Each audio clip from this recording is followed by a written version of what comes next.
নমস্কার, আজ আমরা অত্যন্ত একটি গুরুত্বপূর্ণ বিষয় নিয়ে আলোচনা করতে চলেছি। বিষয়টি হলো ভারতের বহুমুখী কৃষি উদ্যোগ। ভারতের কৃষির ইতিহাস সুপ্রাচীন। প্রায় 10,000 বছর আগে এই ভূখণ্ডে কৃষিকাজের সূচনা হয়।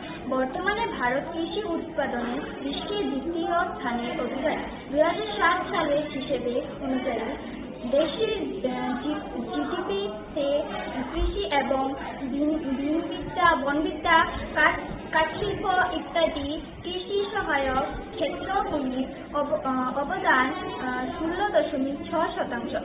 ভারতের মোট শ্রমশক্তির 52% এই ক্ষেত্রে নিযুক্ত।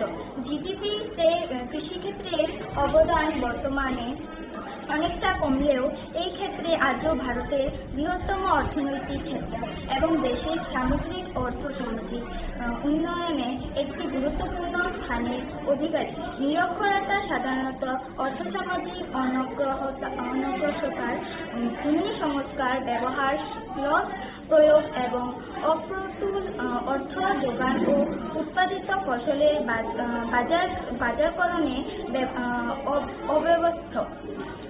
আধুনিক কৃষি প্রথা ও প্রযুক্তির ব্যবহার অপ্রতুল।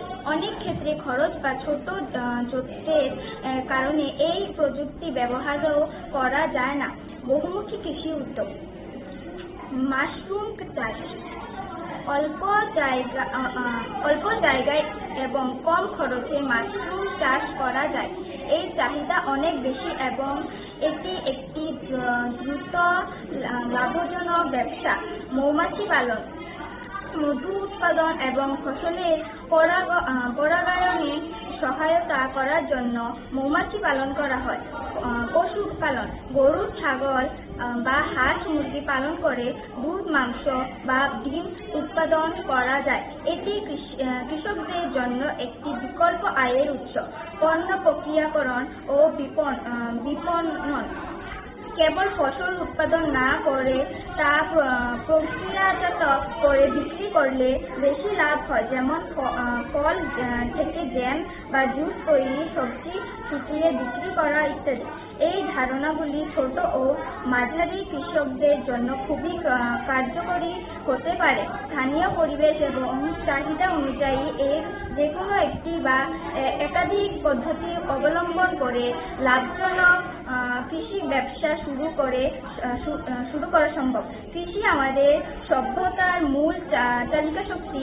খাদ্যের নিরাপত্তা নিশ্চিত, অর্থনৈতিক সমৃদ্ধি আনা এবং জীবনযাত্রার মান উন্নয়নে কৃষির গুরুত্ব অপরিসীম। তাই আধুনিক প্রযুক্তি ব্যবহার এবং কৃষকদের যথাযথ সহায়তা প্রদানের মাধ্যমে কৃষিজাতকে আরও উন্নত করা জরুরি। ধন্যবাদ।